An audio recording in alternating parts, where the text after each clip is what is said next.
Coming up today, in a move to boost national pride and the economy, the government gives the green light to designating next Friday, the day before Liberation Day, as a temporary national holiday.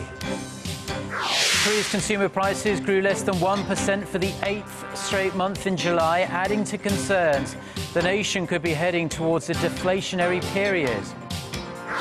Plus, Hee-ho, former First Lady of South Korea, travels to North Korea on Wednesday for a 4-day humanitarian trip, but will her visit be a catalyst to improved inter-Korean relations? Stay tuned for these stories and more.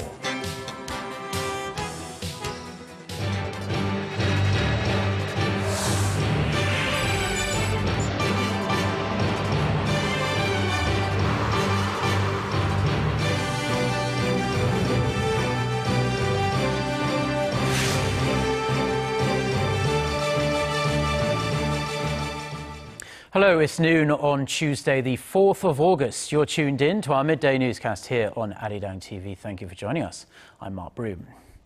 Our top story this afternoon: the government has designated Friday, August 14th, next Friday, as a temporary public holiday in celebration of the 70th anniversary of Korea's liberation from Japanese colonial rule. President Park Geun-hye, who directed officials to prepare for the event at today's cabinet meeting, said the extra holiday preceding Liberation Day on August 15th will help boost public esteem, not to mention spending, which tumbled during the recent MERS outbreak. The president also urged officials to do more to attract foreign tourists through a new Korean wave and to better promote the country's value as a venue for film and TV dramas.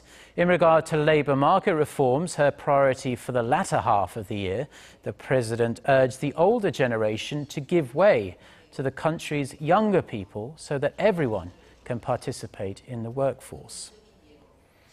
The leader of Korea's ruling party arrived back in the country this morning after a 10-day trip to the United States. The political tasks facing Kim Moo-sung, however, haven't really changed that much since he left. The rival parties are still at odds over a number of key issues. These include the ongoing surveillance scandal surrounding the spy agency, labour market reforms and proposals to redraw electoral districts. Now, Kim has already voiced his opposition to the latter, which would increase the number of seats in the National Assembly. Regarding the spy agency allegations, the ruling party is accusing the main opposition of hindering the nation's intelligence activities. The main opposition party has been hammering the spy agency for failing to submit materials related to allegations that it spied on citizens. President Park Geun-hye has expressed optimism about improving ties with Japan once Japanese Prime Minister Shinzo Abe clearly upholds Tokyo's past apologies for its colonial-era atrocities. Meeting with the leader of Japan's opposition Democratic Party, Katsuya Okada, on Monday, President Park said Seoul and Tokyo have been able to improve ties in the past thanks to Japan's self-reflection in the forms of the 1993 Kono and 1995 Murayama statements, referring to the aging Korean victims of Japan's wartime sex slavery. President Park stressed the urgency of resolving the matter, adding that now may indeed be the final chance. Okada, in response, said he was sorry and shameful as a Japanese politician and that he hoped related negotiations between the two countries will lead to favourable results. Abe will release a statement later this month to mark the 70th anniversary of Japan's surrender in World War II. South Korea's former First Lady, Hee-ho, will make a 4-day humanitarian trip to North Korea from Wednesday. The visit has raised hopes of an improvement in long stagnant inter-Korean ties. Kim Hyun-bin reports. The widow of former President Kim Dae-jung will travel with a 19-member delegation, and she will be in the north from Wednesday to Saturday. North Korea sent a formal invitation confirming the trip on Monday. The Kim Dae-jung Peace Center says Hee-ho is scheduled to visit several sites, including children's hospitals, orphanages, and Myeongsan, a historic Korean mountain. Now all eyes on whether the visit will bring about a breakthrough in inter-Korean ties. Still, it is uncertain at this point whether she will meet with North Korean leader Kim Jong-un during her stay. And Seoul's Unification Ministry says the government will not ask the former First Lady to deliver any messages on his behalf. It also confirmed that no government officials will be part of her delegation. This is Lee's first visit to the North in over 3.5 years, when she offered her condolences to Kim Jong-un for the death of his father, Kim Jong-il. Kim Han-bin, Arirang News. South Korea's Foreign Minister Yoon Byung-se will depart for Malaysia today to attend a series of ASEAN meetings, and there is extra attention this year as the top diplomats of all members of the so-called six-party nuclear talks, including North Korea's foreign minister, will be there. Han Dan has the details. The annual foreign ministers' meetings led by the Association of Southeast Asian Nations, or ASEAN, will kick off in Kuala Lumpur on Wednesday. A series of talks will be held over the course of 2 days. That includes post-ministerial conferences, the ASEAN +3 foreign ministers' meetings, and the East Asia Summit foreign ministers' meeting. But the ASEAN Regional Forum is garnering the most attention as all members of the six-party nuclear talks will gather to discuss regional security along with 21 other partner nations. The six-party talks designed to denuclearize North Korea have been stalled since 2008. The officials representing the six-party nations are Seoul's Foreign Minister Yoon Byung-se, U.S. Secretary of State John Kerry, and the foreign ministers of China, Japan, Russia, and North Korea. Watchers are hoping some progress can be made on the North Korean nuclear issue. The ASEAN Regional Forum is the only regional security forum in which North Korea takes part. South Korea's foreign ministry says Minister Yoon will once again urge North Korea to engage in denuclearization talks and express Seoul's will to resume inter-Korean dialogue. During the ASEAN +3 meeting, 10 ASEAN member nations plus South Korea, China, Japan will gather to cover a wide range of topics from climate change to infectious diseases. Minister Yoon will also attend the Korea-Mekong Foreign Ministers meeting, which will focus on ways to boost cooperation between Korea and 5 nations located in the Mekong region in Southeast Asia. Those countries are Cambodia, Laos, Myanmar, Thailand, and Vietnam. Han Dan, Arirang News. Now, the Korean government may need some new tools in its arsenal to jumpstart the economy. Recent figures show that its current stimulus plans haven't been as effective as hoped, meaning Asia's 4th largest economy might be facing a difficult road ahead. Shin Se-min reports. Korea's consumer prices grew in the 0% range again in July, unchanged from the previous month. Data from Statistics Korea shows that consumer prices grew 0.7% last month, and the figure has been below the 1% range since late last year. Factor in a recent cigarette price hike that took effect at the beginning of this year, and consumer prices have been actually dropping by a larger margin.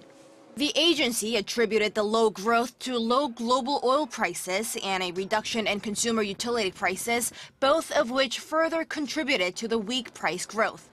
The data is adding to concerns that Asia's 4th largest economy may have already entered a deflationary period. On top of that, the central bank said last month that the economy grew a mere 0.3% in the second quarter of this year, pulling the growth figure for the entire year down into the 2% range. The phase of low growth and low prices will likely continue for some time, given the country's fundamentals. The potential for growth is also dropping due to the rapid aging of the population. What's more worrisome is that the figures directly reflect the current state of the economy. Consumer prices and economic growth have been low for over 6 months now, raising questions about the government's stimulus measures. The slow growth phase had been predicted even before the MERS outbreak and the nationwide drought this summer, so it's likely that the government's supplementary budget plan will ease such concerns. He added a long-term shift in the current structure is needed, as the economic situations both at home and abroad are shifting, making it much more difficult for previous methods to work. Shin Se-min, Arirang News. More Koreans in their 20s and 30s are getting mortgage loans, according to data compiled by 5 commercial banks. Housing loans extended to people in their 20s stood at a combined $5.2 billion at the end of last month. That's up almost 50% from June 2013. For people in their 30s, the corresponding figure was up nearly 30% to about $52.9 billion. Since last year, with the key interest rate being steadily cut to its current record low of 1.5%, the number of low-interest housing loans have been on the rise. On top of this, more young adults have been borrowing to buy homes over the last 2 years due to record-high deposit-linked rent or Jonse prices. Data shows housing transactions from April to June by this age group rose nearly 40% on year, marking a record number of quarterly transactions. A sizable number of Korean youths are giving up on trying to find a job amid dire employment conditions in the country. An OECD report found that of Koreans aged between 15 and 29, nearly 16% were categorized as so-called NEET. Now, that means not in employment, education or training. And that's almost double the OECD average of about 8% and the third highest among member nations. Turkey topped the list, followed by Mexico. NEET figures rose in the aftermath of the global financial crisis, when a majority of countries saw the number of quality jobs drop sharply. The OECD attributed Korea's relatively high proportion to an increase in unstable, low-quality jobs due to a sluggish economy, which has put off young people from wanting to work. A local non-profit organisation has declared a boycott of all products and services from Lotte Group and its affiliates, saying the conglomerate's actions show it has no consideration for the community or its customers. The Financial Consumer Agency says the ongoing family feud at the top of Lotte Group is based on greed and individual interests. The agency also says it's a clear example of the social indifference Korea's largest run family groups, known as chaebol, have towards the local community. It adds that questionable inter-affiliate deals and shady internal transactions have fueled growing economic inequality in Korea. The agency is calling on consumers to join its boycott of Lotte in a show of protest against the way chaebols in general operate in Korea. The agency is also pushing for a probe to see if Lotte Group has engaged in immoral business practices such as tax evasion. Now, more than half of Korean brand vehicles sold in Korea in the first 6 months of the year were diesel-powered, as drivers sought out cars with better fuel efficiency and that run on cheaper fuel. According to industry data released on Tuesday, 5 local automakers, including Hyundai Motor and Kia Motors, sold nearly 900,000 vehicles in Korea from January to the end of June. Of those, over 466,000, or nearly 52%, were diesel cars. Out of the 10 best-selling models, 6 were diesel-powered, like Hyundai's Porter truck and Kia's Carnival. The ratio of imported diesel-powered cars has been on a sharp rise as well, topping the 50% mark in 2012. Now, a recent global study shows the world's glaciers are melting at an unprecedented rate. The release of the extremely worrying report coincided with US President Barack Obama announcing his plans to tackle climate change by slashing carbon emissions over the next 15 years. Son Jung-in has the details. Glaciers worldwide are melting at a faster rate than ever before.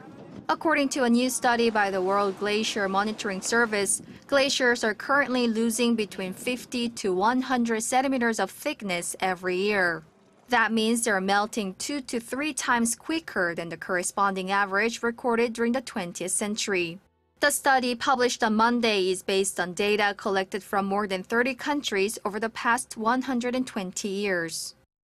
Coincidentally, on the same day the worrying statistics were released, U.S. President Barack Obama unveiled his Clean Power Plan, one of the key pillars of his administration's plans to tackle man-made climate change.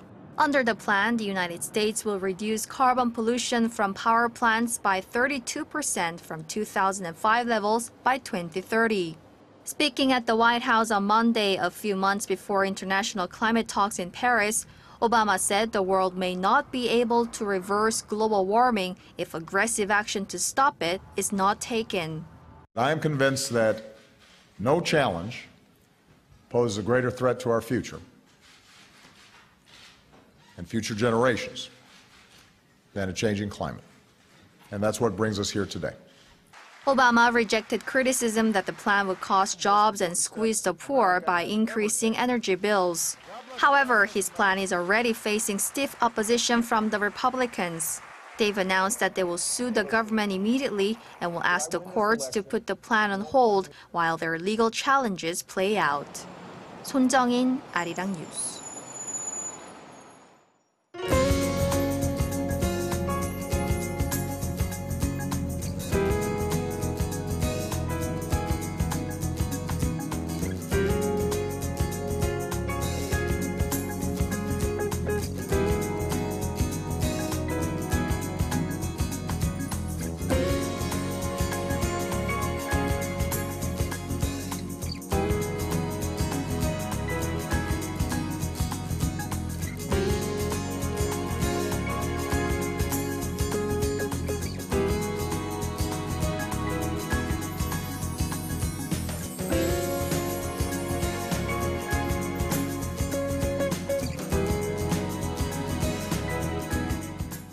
Well, those are stories we have for you on this Tuesday afternoon in Seoul. For more of the latest, don't forget to check out our website, arirang.com/news. We also have a smartphone application. Just search for Arirang TV for all the latest news and programs. Have a great day. Goodbye.